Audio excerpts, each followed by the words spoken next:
President Zelensky just called Donald Trump a puppet for Vladimir Putin in front of the whole world. This happened at the Munich Security Conference where Zelensky was talking about Trump's effort to end the war in Ukraine. He pointed out that Trump seems to be taking one side in the negotiations. Take a listen to this. Putin will try to get the US president standing on Red Square on May 9th this year, not as a respected leader, but as a prop in his own performance. Zelensky called out Trump, saying you are not being respected as a world leader in these talks. You are not coming across as a strong figure. Instead, we see you as just a tool for Vladimir Putin to push his own agenda. This came after Zelensky rejected multiple peace proposals from Trump, where he would give up 50% or more of Ukraine resources to the US with nothing in return. At the AI summit in Paris, Vice President J.D. Vance addressed European leaders, urging them not to use AI to tighten the screws on free speech in the US. He expressed concerns about foreign governments potentially imposing tighter regulations on American tech companies with international reach. However, the Trump administration is troubled by reports that some foreign governments are considering tightening the screws on U.S. tech companies with international footprints. Vance emphasized that the US would not tolerate such actions, warning that it would be a mistake not only for America but also for European countries. He pointed out that the US tech companies are already dealing with the European Union Digital Service Act, which imposes strict content removal and misinformation regulations. Now, America cannot and will not accept that, and we think it's a terrible mistake, not just for the United States of America, but for your own countries. The U.S. innovators of all sizes already know what it's like to deal with onerous international rules. Many of our most productive tech companies are forced to deal with the EU's Digital Services Act and the massive regulations it created about taking down content and policing so-called misinformation. Vance also stressed the importance of balancing internet safety without infringing on individuals' right to access diverse opinions. We want to ensure the internet is a safe place, but it is one thing to prevent a predator from preying on a child on the internet, and it is something quite different to prevent a grown man or woman from accessing an opinion that the government thinks is misinformation. Alright guys, welcome back to the channel. I'm excited to see you here. Don't forget to like the video, subscribe to the channel, join the Notice family, and without wasting much more time, let's dive into it.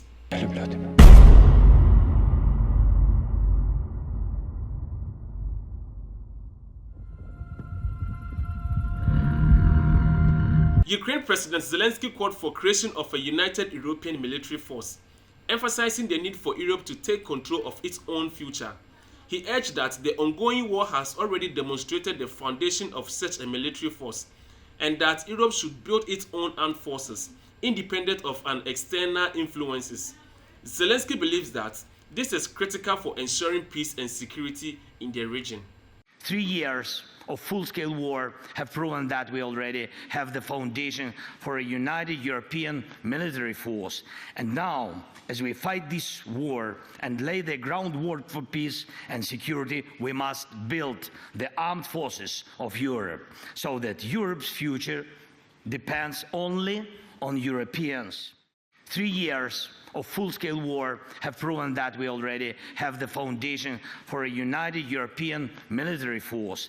And now, as we fight this war and lay the groundwork for peace and security, we must build the armed forces of Europe so that Europe's future depends only on Europeans.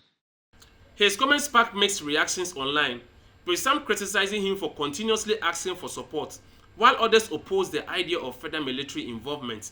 Critics also expressed frustration with Zelensky leadership, questioning his call for European unity in defense, while Ukraine is not yet part of the Europe. Some also accused him of corruption and power-seeking motives. Secretary of State Marco Rubio has arrived in Tel Aviv ahead of his meeting with Israeli officials. He is set to discuss key issues and strengthen ties between the US and Israel.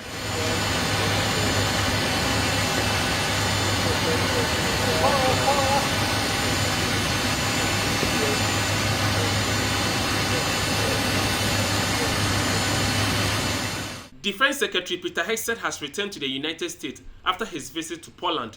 During his trip, he He focused on strengthening military relations and discussing security matters with Polish officials.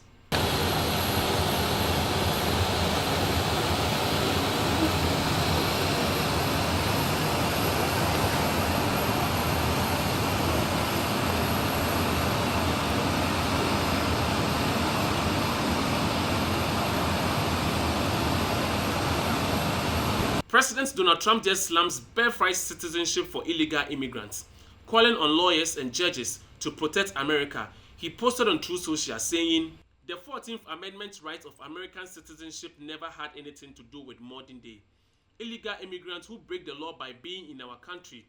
It had nothing to do with giving citizenship to former slaves. Our founding fathers are spinning in their graves at the idea that our country can be taken away from us. No nation in the world has anything like this. Our lawyers and judges have to be tall and protect America." Later yesterday, President Donald Trump was seen departing from Trump International Golf Course in West Palm Beach, Florida. He left the golf course after spending some time there, heading to the next destination. Second limo. Keep fighting! Keep fighting! Let's go! Keep them safe, guys! Keep them safe!